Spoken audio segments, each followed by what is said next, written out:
Hey guys, I'm here at the Mount Vernon Baptist Church Cemetery in Cuthbert, Georgia.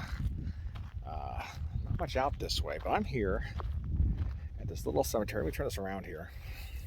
Yard here, church cemetery, for the grave of Lena Baker, and she was executed. Um, she was executed wrongly in the end, of course. Hang on, I have to still pause this so I can get it. All right, I'm back. She was a woman wrongly convicted and executed. So I'll tell you a little bit about her as we go to try to find her grave here. Let's see, get my bearings here real quick. Okay, so Lena was born June 8th, 1900, died March 5th, 1945 in an electric chair. She was an African-American woman. She was a maid here in Cuthbert, Georgia. And like I said, she was wrongly convicted of capital murder of a white man, Ernest Knight. She was executed by the state of Georgia, and was the only woman to be executed, or be executed by electrocution. I think I found her grave already. So let's talk about her early life. She was born, as in 1900, to a family of sharecroppers and raised near Cuthbert here. Her family, which included 3 siblings, moved to the county seat when she was a child. As a youth, she worked with her siblings as farm laborers. She gathered cotton for a farmer named A.J. Cox. By the 1940s, Baker was a mother of 3 children and was working as a maid to support her family.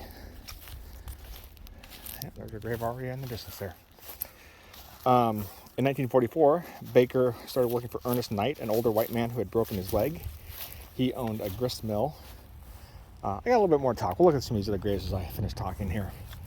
On a grist mill, upon sexually assaulting Lena multiple times, he would keep her in prison for days at a time, basically in near slavery again. Knight's son and townspeople disliked their relationship and tried to end it through threatening Baker. So, she's the one being raped, but it was obviously her fault, according to the townsfolk. One night, an argument between the two ensued, during which Knight threatened Baker with an iron bar. She tried to escape. They struggled over a pistol that Knight had, and she gathered it, shot, and killed him. She immediately reported the incident, and she acted in self-defense. An African-American woman in the South shooting a white man as self-defense. You can imagine where the trial went. She was charged with capital murder. And so the trial on August 4th, 1944. The judge, who was kind of a pistol-wielding judge, wasn't very sympathetic to her. At the trial, Baker testified that Knight forced her to go with him on that Saturday. The town disliked their sexual relationship, and the county sheriff had warned her to stay away from Knight or risk being sent to jail. She was afraid of Knight's sexual abuse, of course, physical abuse. His son had also beat her on occasions, warning her to stay away from his father. She wasn't going to win, no matter what, she said. Surprise, surprise, an all-white male jury rejected Baker's plea of self-defense and convicted her of capital murder. You can see her grave here is very well visited with a lot of flowers. And they convicted her on the first day. The judge carried out an automatic death sentence. And in addition to the legal and racial segregation imposed by the white-dominated Georgia legislature, it had disenfranchised most black folks and, disqualified them from jury service as well. So she was never going to get a jury of her peers, her true peers. The governor granted Baker a 60-day reprieve so that the Board of Pardons could review it. They denied it. She was transferred to the state penitentiary on February 23rd, 1945, by electric chair, March 5th, 1945. So we're talking like 15 days. She was buried here in an unmarked grave behind the Mount Vernon Cemetery Baptist Church, where she had sung in choir. Again, this is mostly an African-American cemetery, Baptist church in the distance there. So this was her congregation throughout her life. And this is where she was buried in an unmarked grave originally. In 1998, members of the congregation arranged for a simple headstone for her grave. In 2003, descendants of her family began to mark the anniversary of her death. And then they started fighting with the state to get themselves a pardon, give her a pardon from the state. And this was advocated by the Georgia-based prison advocacy group, Prison or Jail Project. In 2005, the parole board granted Baker a full and unconditional pardon. Commentators have suggested that in 1945, the Board of Pardons and Parole could have lowered the charge to voluntary manslaughter, which would have carried only a 15-year sentence and saved her life. But again, an all-white prison board, all-white parole board, all-white jury found her guilty. Again, shocked. Look at our tombstone here. It's very simple wool marker. And this was erected after her pardon, obviously. Lena Baker, June 8th, 1900 to March 5th, 1945, the only woman to die in Georgia's electric chair, pardoned in 2005.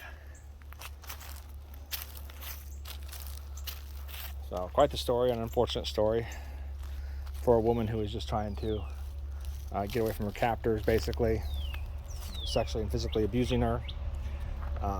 She was just there for their pleasure and to work as a maid, but really nothing more. They didn't care about her. The jury didn't care about her. The town didn't care about her. All she had was her family. And again, her descendants fought for her well after death and got her that full pardon. I'm sure she would like her life back, of course, but it just shows you how bad the system was back in the early, between 1900, well, really since the Civil War beyond. How bad the justice system is for folks during that time, especially if you're, a black woman having relationships with a white man. So there you go, guys. Grave of Lena Baker, the only woman to die in Georgia's electric chair. Here in this little church cemetery outside of Cuthbert, Georgia. All right, guys. Thanks for checking out the video.